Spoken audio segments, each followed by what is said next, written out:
Hello viewers, আসসালামু আলাইকুম। আপনারা সবাই কেমন আছেন? আশা করি ভালো আছেন।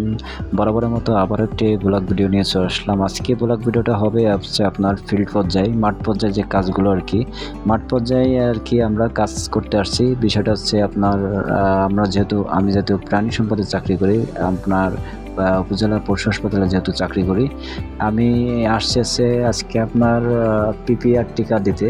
আপনার পিপিআর টিকা হচ্ছে ছাগলের ঠান্ডা কাশি জনিত যে রোগটা হয়, যেমন আপনার পাতলা পায়খানা, বিভিন্ন রোগ, এই ঠান্ডাজনিত কারণে আপনার ছাগলটা অনেক ক্ষেত্রে মারা যায়। এই রোগটা অনেক আরকি ভাইরাসজনিত রোগ।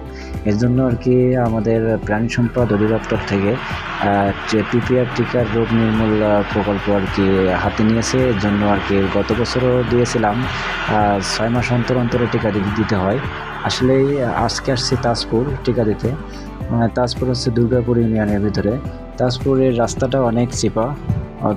তাজপুরের ছাগল খুবই কম পালে, তারপরেও আর কি আসতে হবে, কারণ আমাদের প্রাণী সম্পদ অধিদপ্তর থেকে আর কি আমাদের ঘোষণা দিয়েছে যে আমাদের প্রত্যেকটা এলাকায়, প্রত্যেকটা অলিগলিতে যাতে একটা ছাগলও যাতে বাদ না পড়ে। এর জন্য আর কি সেই কাজটা আমাদের করতে হবে। এক কথায় চিরুনি আমরা দিতেছি। আমাদের যতদূর সম্ভব দিচ্ছি আর কি, যতটুকু সাধ্য পারতেছি। এই যে আমরা এখন চলে আসছি বাহাদুরপুর বাজারে। বাহাদুরপুর বাজারে দেখতে পাচ্ছেন যে অনেকগুলো ছাগল নিয়ে আসছে।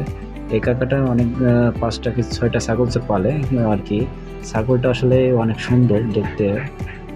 উনি আর কি অ্যাক্টিভ আছে খুবই আর কি, আমাদের হসপিটালে যায়, নিয়মিত চিকিৎসা নেয়। এই টিকাটা আসলে ফ্রি দেওয়া হচ্ছে সারা বাংলাদেশে। ১ তারিখ থেকে ১৮ তারিখ পর্যন্ত দেওয়া কার্যক্রম চলবে। আশা করি আপনাদের আশেপাশে যাদের ছাগল আছে, ভেড়া আছে, তারা অবশ্যই এই টিকাগুলো দিয়ে নেবেন আপনাদের নিকটস্থ উপজেলা প্রাণী সম্পদ অফিস থেকে। বলতে আমরা আসলাম একটা পাশে এক জায়গায়, দেখলাম এখানে আপনার কামরাঙ্গা মাখাচ্ছে। এখানে আসলে কামরাঙ্গার দাওয়াত দিল আর কি। এখানে আমরা এই যে জাল পোড়াচ্ছে পাশে ওই যে ভাইটা, আসলে কামরাঙ্গাটা খেয়ে খুব ভালো লাগলো। তারপরে আবার রওনা দিলাম। রওনা দিয়ে আর কি আপনার ভ্যাকসিনেশন আমাদের কার্যক্রম আবার শুরু হলো। এখন আসলাম দুর্গাপুর ইউনিয়ন পরিষদ মাঠে। দেখেন আসলে আমার চুল দাড়িটা লম্বা হয়ে গেছে, কাটতে পারি নাই, সময় পাই নাই কাজের ভিতরে থাকার কারণে। আসলেই আপনারা সবাই ভালো থাকবেন। আজকে ব্লগটা যেহেতু ছোট হলো, নেক্সটে আবার আপনাদের সঙ্গে আবার ভালো একটা ব্লগ নিয়ে চলে আসবো। তবে আপনারা সুস্থ থাকবেন, সুন্দর থাকবেন এবং আমার জন্য দোয়া করবেন, এবং পাশাপাশি আমাকে সাপোর্ট করবেন, এবং আপনাদের আশেপাশে প্রাণী আছে যেগুলো গরু, ছাগল, হাঁস, মুরগি, সবাইকে বলে শেষ করছি। ধন্যবাদ সকলকে। আল্লাহ হাফেজ।